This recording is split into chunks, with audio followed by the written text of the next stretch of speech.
When people talk about the GOAT of basketball, usually the conversation doesn't go into anyone else besides Jordan and LeBron. But there was once a man who was Jordan's number one rival, and many thought he was better than MJ. His name was Len Bias. Sadly, Bias never did reach his full potential and bloom into a star like MJ did. Len Bias grew up in Hyattsville, Maryland, where he attended Northwestern High School.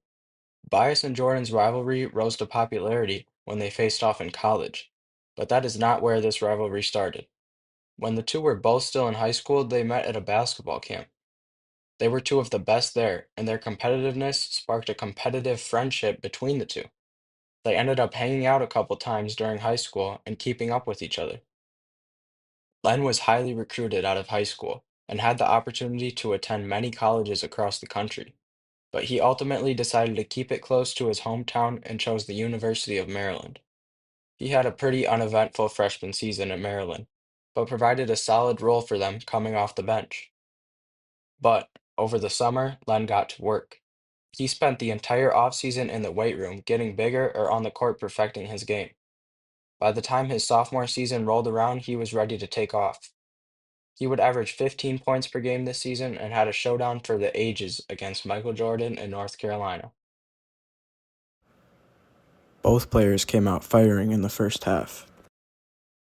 They were both nailing jumper after jumper. Len actually outplayed Jordan in the first half. But MJ had different plans for the second half. Len started the half well with a couple jumpers, but Michael closed the game out and capped it off with this dunk.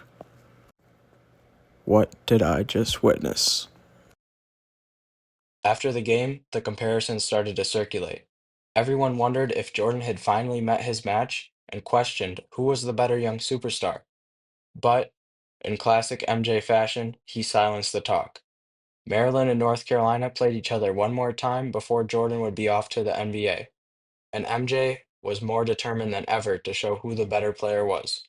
He even stated that he took offense to the comparisons. The Tar Heels defeated Maryland, led by a red-hot MJ who put up 25. While Michael headed to the league, Bias stayed and played out his 4 years at Maryland. Without having to worry about Jordan, Len dominated college basketball, averaging 18 in his junior season and 23 in his senior season. Everyone knew the two young stars would be able to go at it again in the NBA.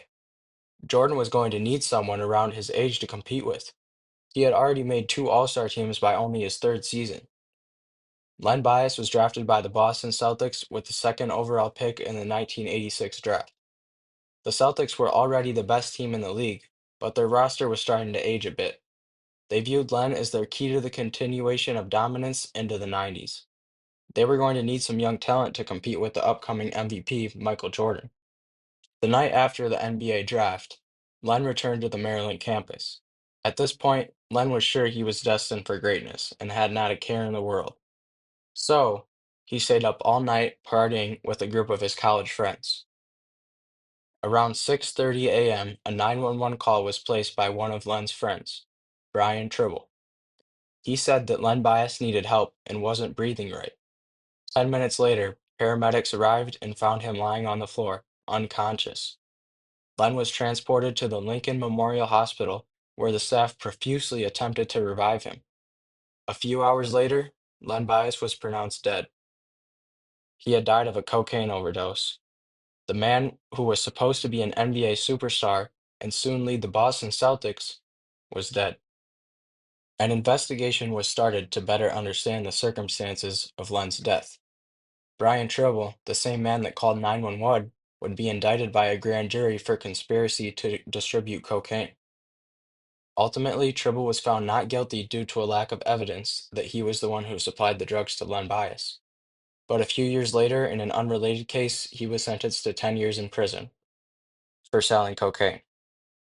Tribble was not the only person who found themselves in trouble for the death of Len Bias. An investigation was conducted at the University of Maryland, and they found that Len had failed three of his five classes and dropped the other two. He wasn't even close to the amount of credits he needed to graduate, and in his final semester, he didn't even earn any credits. As a result of these findings, the athletic director was forced to resign, and Lefty Driesell, the basketball coach, was fired. The impact of Len Bias's death ended up being more than anyone could ever imagine. The Anti-Drug Abuse Act of 1986 was passed by Ronald Reagan, and the war on drugs became an even bigger issue. The passing of the Anti-Drug Abuse Act was largely inspired by Len's death. The act made drug laws become much more enforced and gave harsher punishments to anyone committing drug-related crimes. This all seems like a good thing, right? Well, not really. The way the act was written targeted minorities. The Anti-Drug Abuse Act reinforced systemic racism and led to major problems in America. So basically, Len Bias dying caused systemic racism and the downfall of an empire. Nah, I'm just kidding. But Len's death did send shockwaves into the world, and the impact is undeniable. Although Len will forever go down in the history books as an amazing basketball player, the world was robbed of witnessing decades of a legendary career.